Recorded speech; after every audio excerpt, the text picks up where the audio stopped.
Happy New Year, everyone. I'm back. Applause, applause, applause.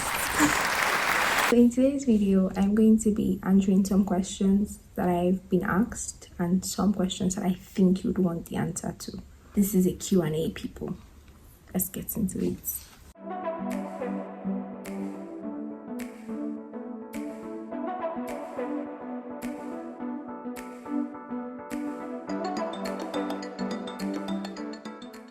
So first things first, let me just use this opportunity to say a very big thank you to each and every one of you who streamed our short film. See, I don't even know where to begin. I don't know how to say thank you, and I did not expect, that level of support. So I just want to say thank you to you, and to everybody who streamed those links and everybody who shared it. All of us at Aima's Corner, we are very grateful, and I just want to say a very big thank you to all 6K of you. If you are not part of the number, like you still for one reason or another have not streamed, smile, you definitely should. You should check it out. And yeah, now that being said, it goes without saying that I've been away for a minute, and as one of our first New Year content, we thought of it, and the best thing that we could do was to get feedback from our community, to hear how we have impacted you, to hear questions that you have, to hear, feedback, just general feedback, and just to hear from you, because at the end of the day, most of the things that we do because of you. So we're just going to answer them, and that's it. First question. So the first question is, was law school what pausing my creative life? So the thing about this question is, I wouldn't really say that I paused my creative life because of law school. If you remember in the very first video that I shot when we started the YouTube channel last year, I sort of already told you guys I could foresee that something like this was going to happen, where because of the demands of law school, it might be difficult to keep up with content. However, because we had a goal to release a short film last year, the YouTube thing had to happen. So I wouldn't really say that it paused, because technically, yes, I would have had to do a lot more content if I wasn't in law school. Possibly yes, most likely yes, most definitely yes. But on the flip side of it, it wasn't really a pause. I have a mailing list, and that didn't stop because of law school for the most part. I was still sending out letters. And on the other side, there were some other plans that we had that, even though we didn't necessarily do for last year, they were not really fixed for last year. So it wasn't really a pause. If you think about it, yes, there were restrictions in what we could do, primarily because law school was in the picture, and to be honest, the plan moving forward is just to continue to build structure and to continue to build something that can run without things having to pause. So let me be sure that I'm trying to answer the question. Was law school what pausing my creative life? If I agree that my creative life did pause, was law school what it? Absolutely yes. And the reason is because I believe in seasons. I think that there are times and seasons for everything. And law school is not going to last forever. I'm here, it's over. That part is done and dusted. So it wasn't really going to last forever. Again. So if that had to pause for me to be able to give my all to it and come out with a very good result and do my best for something that was temporary, I would say that yes, it was worth it, because this is always something that I can pick up again and continue. But I'm not going to get the chance to do law school all over again. So whatever I had put in is what I'm going to get out. So yes, it definitely was. It was worth it. Okay, so second question. Has law school made me a better storyteller or a worse one? Okay, I would say yes, it made me better. And in that, it has taught me what not to do or not how not to write. what to avoid in communication. No, but jokes aside, I think that there is an annoyingly impressive way that law texts are built. And basically, what I mean by this is I feel like academic writing has a way to it, it has a ring to it, and it's part of what makes the profession, I guess, right? So, part of the reasons why you need a lawyer to read our contract, why you need somebody to explain the subtext in that subtext, in the subtext, right? So I think in the way that most of our stuff is structured, it tends to have that, you know, trick to how words are construed, the complex structures, and just the legal jargon generally. And while as a professional, I don't think I'm really going to complain about that much, even though I tend to do sometimes when I'm reading law text and I'm like, why can't you people just speak English? Do you speak English? Do you speak English? But I think, if I'm being honest, it's part of what makes the profession and part of why it is necessary for you to have someone review your contracts, and why there are specific words that, in a way, lawyers only would really fully understand. So I understand that part of it. On that front, that's like where the line between legal writing and creative writing sort of is drawn. So, as a legal writer, you may not really want to write a legal text and think of it in the same way that you would want to write a creative text. So, again, just to be sure that I'm answering answering the question, has also made me a better storyteller or a worse one? At the end of the day, I would say yes, that it has made me a better storyteller, because of my profession.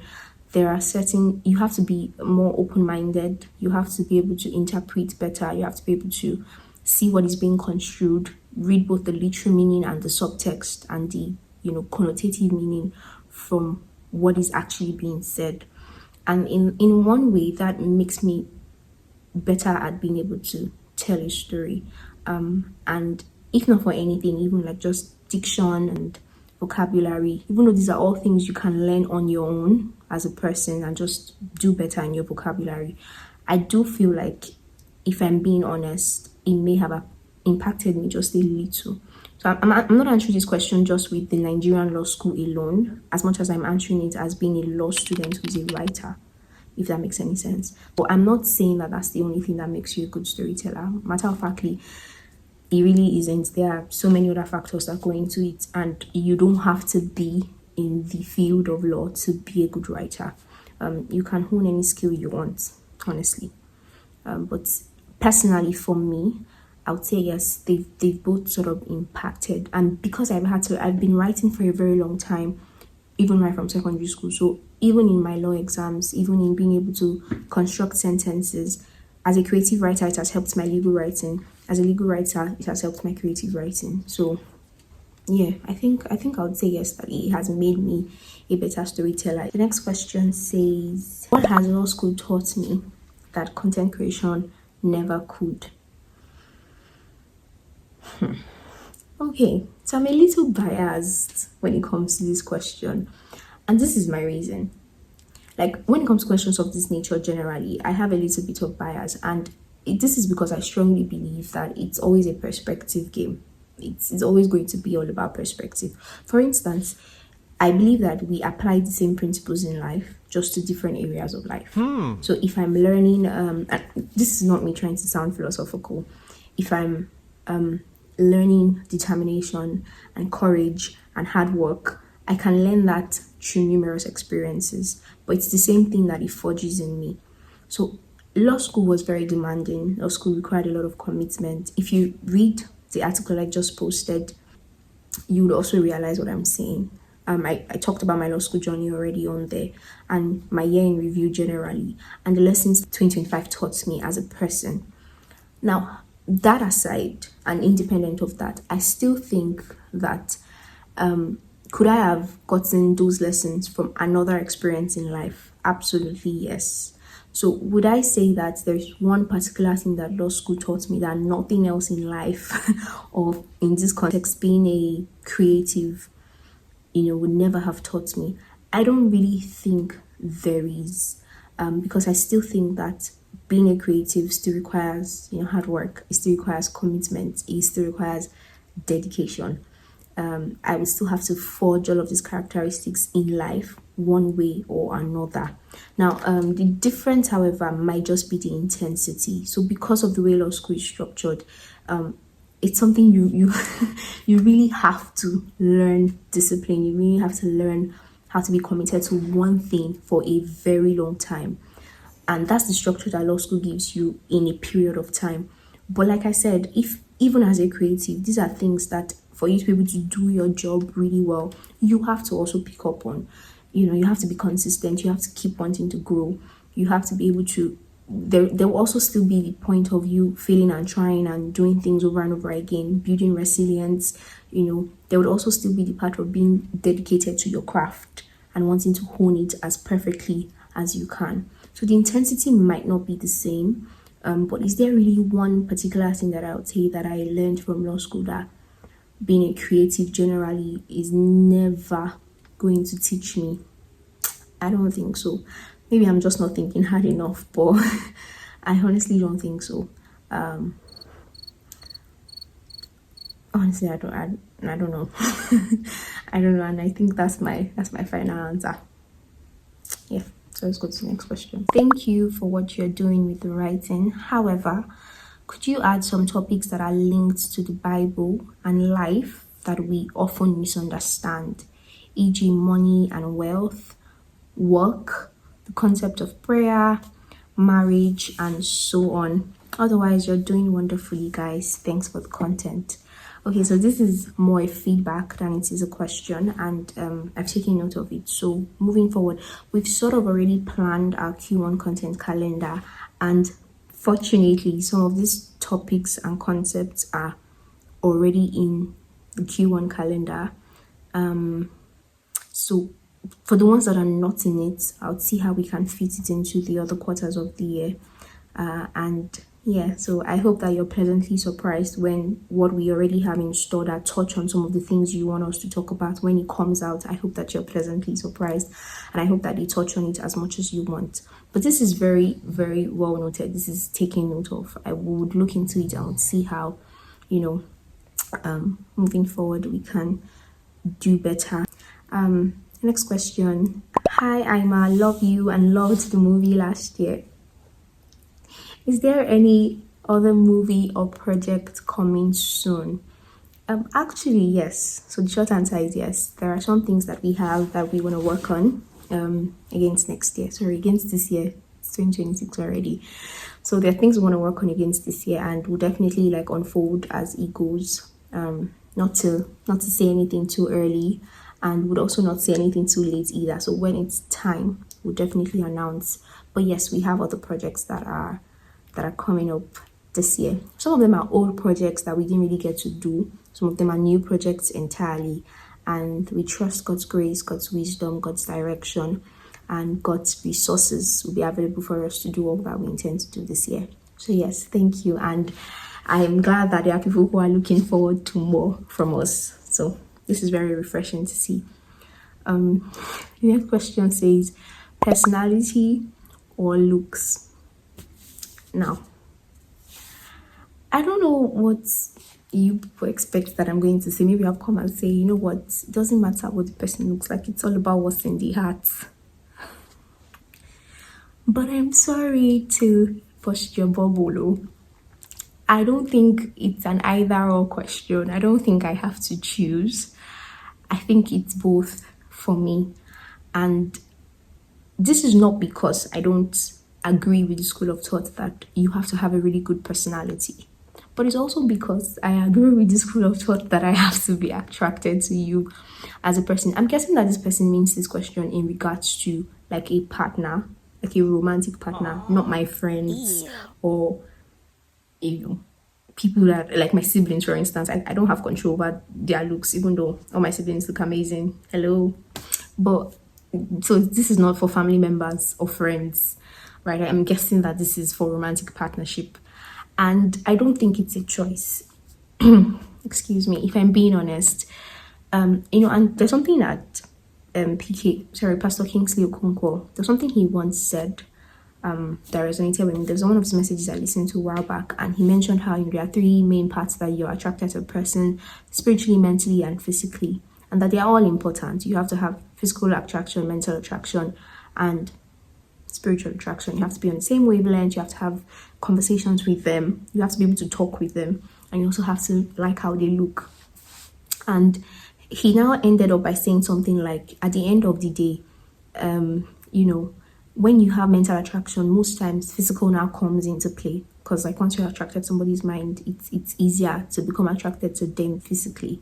And to a very large extent, I agree with that.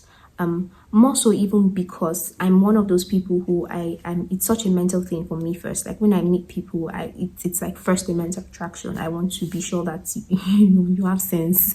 It's very, very, I cannot emphasize how important it is to me. And I'm just speaking even generally people in my life and people in my circle, whether you're coming in as a friend or as a romantic spouse, you have to have sense. It's a very important factor for me. So having a good personality matters to me very much. However, I think that physical attraction is also very important. Like I want to be able to look at you and be like, yeah, yeah. I want to be able to to have that feeling, because generally speaking, it matters. Let's not pretend. Looks matter as well, and that's the beauty about beauty. It's subjective, right? What is pretty to me might not be pretty to you, but I have to find you attractive. Me, who's the person who's going to be with you, has to find you attractive, and I think that is where I stand. So I don't think I'm going to have to choose between whether I want my partner to have personality or I want them to have looks. I think it will be both, because at the end of the day, both have to be there eventually. So even though I didn't really like your look initially when I met you, at some point, if I'm making that decision to want to spend the rest of my life with you, I have to find you attractive physically, not just your mind. So I think it's a both situation. Why I particularly want to agree with what PK said was because I tend to realize that when I look at somebody, like you can be very fine, and then when I find out that you don't have sense, your beauty tends to just, tends to drop, because I'm like, oh, you're a fine boy, why don't you have sense, right? So you don't look as attractive to me anymore. But when I really think that you're attractive, and then I have a conversation with you, and I realize that, oh, your personality shines even brighter, it makes you more attractive. So yeah, so I agree with him. I think that was a very solid teaching overall, and it's a both situation. Okay, so next question: how did I make a short film, and why do I think it did well? Okay, so first off, it wasn't I didn't make it, we made it, so it wasn't just me. And why do I think it did well? The short answer is I don't know. See, I can come here now and I can tell people that, oh, maybe it was publicity, or we prayed a lot. All of these things are true. We did pray, we did put in the work, we tried our best to be as excellent as possible. Especially if you know me in my personal life, you know that I used to yab, Nollywood a lot. I'm usually one of those movie critics, and not just even Nollywood, Hollywood, just movies generally. I tend to want to, see, okay, I think this could have been done better. So this was a very huge step for me, wanting to make my own first short film, because I didn't want it to turn into you that you're always having people see what you now want to do, right? So but generally speaking, and with every sense of honesty, we wanted to be as excellent as possible, and we tried our best to be. Can I tell you that it was because of the excellence? No. We don't even have up to 1K sub yet on our YouTube channel. By the way, subscribe. Please, I'm begging you. Please subscribe. So we don't even have up to 1K subs yet. So it wasn't also because maybe we already had 10K subs and 6K was achievable. But I'm just going to tell you that what we did was we tried to do the best we could to create something excellent, got the best team, and we didn't do it in the flesh, from the writing to shooting to post-production to publicity, everything, we ensured that we also committed it to God, because it was a story that came from him, and it was an instruction to do it last year and to do it in the time that we did it. right? So we didn't do it in the flesh, but I cannot tell you categorically that maybe this is something that we did in the company and one strategy that we had, or that made it to blow on YouTube. Maybe we use hashtags, this is what you need to do if you want your algorithm to blow in YouTube. You have to use this. I can't, I'm just going to call me boboing you, because we didn't do any of that. We just produced what we wanted to produce, ensure that it was a story that was well written, well thought out, well produced, and we prayed a lot. So I have no other person to ascribe it to than God, and that's just the honest truth. So how did we do it? It's God that did it. Because if you want to ask how we did it, I can't tell you that this was what we did or this is what we didn't do. It was simply just God. God just did his thing, and he took it up and he blew the story to where it needed to go, and to the people who needed to see it. So that's what I have to say concerning that. I don't have any tips. I'm sorry. Just put your heart and put your faith into what you're doing. And how does my faith influence the kind of content I create? Okay, I think this is a no-brainer, to be honest. I think we're whole as human beings, and as much as sometimes we try to play the compartmentalization game where it's like, oh, this is my spiritual life, this is my church life, this is my work life, this is my relationship life. I think at the end of the day, it's everything in its totality that makes us. The experiences that you've been through, everything that makes me, everything that has summed up in all of my years of living, that has summed up to me being the person that I am today now, is what is going to influence all of those things that I say, is what influences all of those things that I say. And my faith is a very large portion of that. So it directly influences the content that I create. And I think that would be the same for anybody, even if I was practicing a different religion. Or faith generally, yes, I think it tends to seep into what you do. As a matter of fact, I think it should influence your lifestyle eventually. Your faith should get to a point where it starts to translate into your living. All of these things, I think, add up to the molecules that eventually form the whole of you.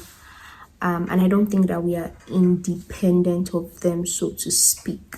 The person who talks about Jesus, the person who has this relationship with God, is not independent of the person who now comes to write a story, or who comes to write an article, or who comes to write a newsletter.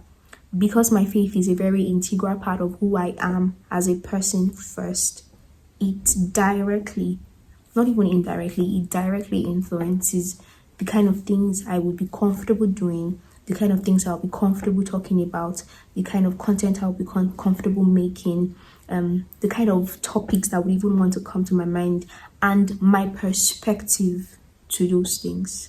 Try sometimes to tell yourself that you are independent of all of these things, and I don't subscribe to that opinion.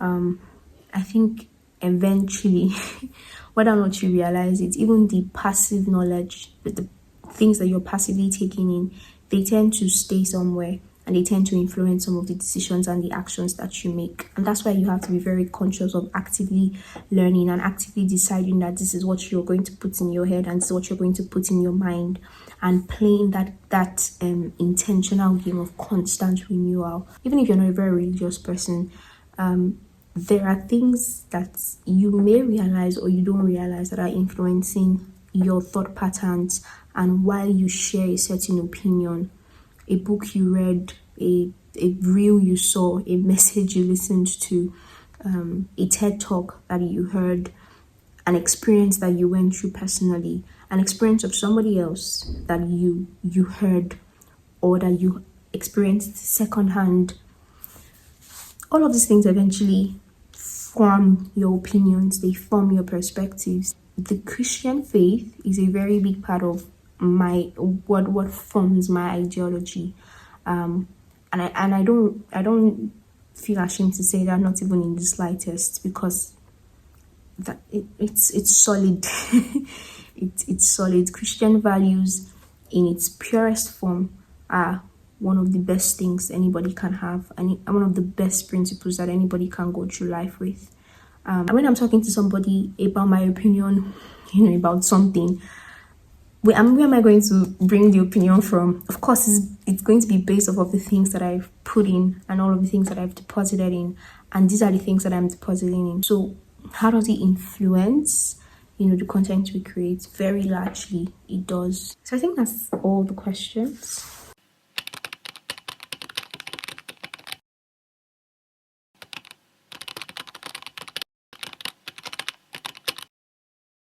So anyway, if you still have more questions, you can probably write to us, to our mail, therealaimashkona@gmail.com, and I would respond. I'll write back to you. What do you want to see more of, and what do you want to see less of in 2026 from our YouTube channel, particularly? Please let me know. So if you've gotten to this part of the video, I want to say a very big thank you for listening and for watching. If you disagree with any point that I made, please feel free to give your dissenting opinion in the comments. And if you think I didn't answer, maybe you're one of the people who asked the questions and you think I didn't really answer your question properly, the anonymous link would still send it out again, so you can use that if you still would like to remain anonymous, to draw us back to what you think I should have answered better, and I'll probably address it in a newsletter or something. I hope that you gained one or two things, because at the end of the day, that's what this is all about: transformation. You're not just here to come and listen to me speak and just waste how many minutes of your time without it translating into something for you.